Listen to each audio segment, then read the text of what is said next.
Ready? You have bewitched me, body and soul, and I love you. That is what Mr. Darcy told Elizabeth when she finally accepted him and his love. But before this, Elizabeth hated him with her whole heart, just as much as he had adored her. Their story is not ideal. They both hurt each other, and sometimes they even scream at each other. But at the end of this book, they both fall in love. Their true feelings and emotions are what I love about this book, because they are just like us, authentic people with emotions. Ladies and gentlemen, I present to you Pride and Prejudice by Jane Austen. But before I start, let me ask you a question.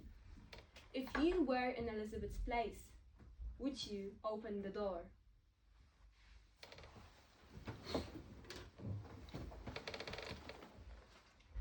In vain have I struggled. It will not do. My feelings will not be repressed. You must allow me to tell you how ardently I admire and love you. Elizabeth's astonishment was beyond expression. She stared, colored, doubted, and was silent. This he considered sufficient encouragement, and the avowal of all that he felt and had long felt for her immediately followed. He spoke well, but there were feelings besides those of the heart to be detailed, and he was not more eloquent on the subject of tenderness than of pride. In spite of her deeply rooted dislike, she could not be insensible to the compliment of such immense affection, and though her intentions did not vary for an instant, she was at first sorry for the pain he was to receive, till, roused to resentment by his subsequent language, she lost all compassion in anger. She tried, however, to compose herself to answer him with patience, when he should have done. He concluded with representing to her the strength of that attachment, which, in spite of all his endeavours, he had found impossible to conquer, and with expressing his hope that it would now be rewarded by his acceptance of her hand. As he said this, she could easily see that he had no doubt of a favourable answer. He spoke of apprehension and anxiety, but his countenance expressed real security. Such a circumstance could only exasperate further, and when he ceased, the colour rose into her cheeks, and she said, "In such cases as this it is, I believe, the established mode to express a sense of obligation for the sentiments avowed, however unequally they may be returned. It is natural that obligation should be felt, and if I could feel gratitude, I would now thank you, but I cannot. I have never desired your good opinion, and you have certainly bestowed it most unwillingly. I am sorry to have occasioned pain to anyone. It has been most unconsciously done, however, and I hope will be of short duration. The feelings which, you tell me, have long prevented the acknowledgment of your regard, can have little difficulty in overcoming it after this explanation." Mr. Darcy, who was leaning against the mantelpiece with his eyes fixed on her face, seemed to catch her words with no less resentment than surprise. His complexion became pale with anger, and the disturbance of his mind was visible in every feature. He was struggling for the appearance of composure, and would not open his lips till he believed himself to have attained it. The pause was to Elizabeth's feelings dreadful. At length, in a voice of false calmness, he said, "And this is all the reply which I am to have the honour of expecting. I might, perhaps, wish to be informed why, with so little endeavour at civility, I am thus rejected, but it is of small importance." "I might as well inquire," replied she, "why, with so evident a design of offending and insulting me, you chose to tell me that you liked me against your will, against your reason, and even and against your character. Was not this some excuse for incivility, if I was uncivil? But I have other provocations. You know I have.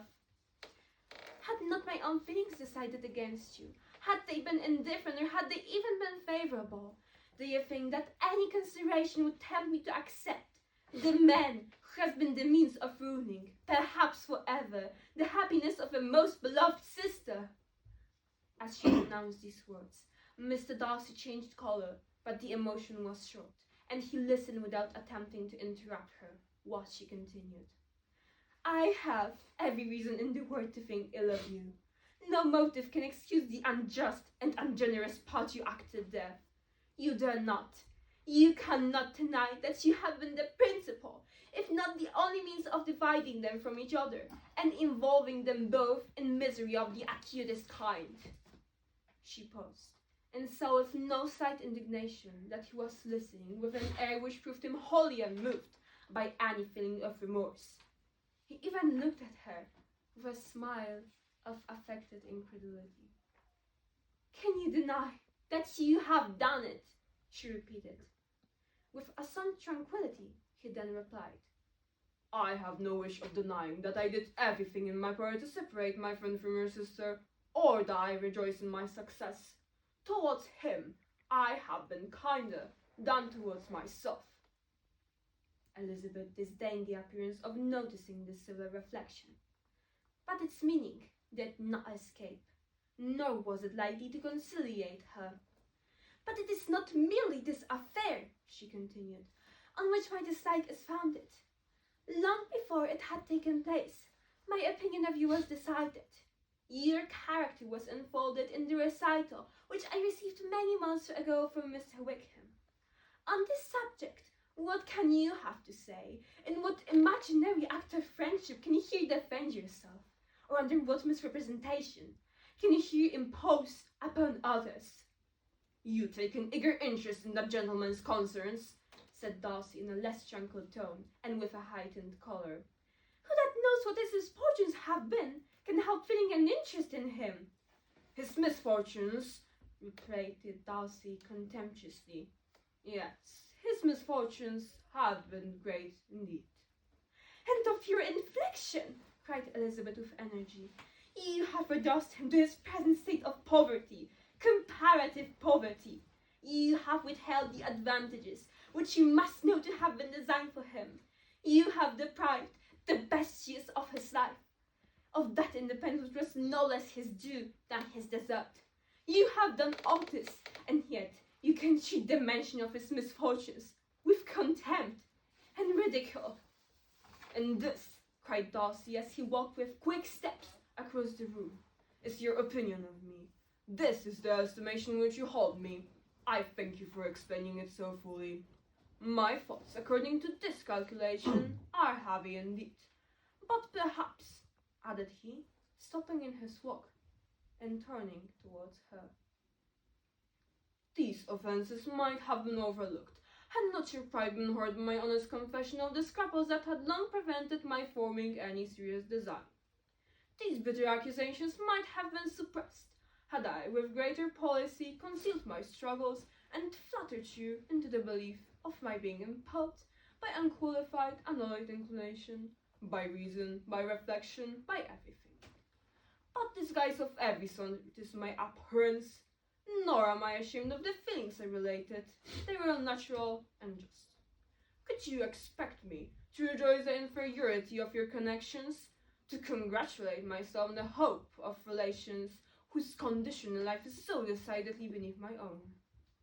Elizabeth felt herself growing more angry every moment, yet she tried to the utmost to speak with composure when she said, You are mistaken, Mr. Darcy, if you suppose that the mode of your declaration affected me in any other way than as it spared me the concern which I might have felt in refusing you, had you behaved in a more gentlemanlike manner.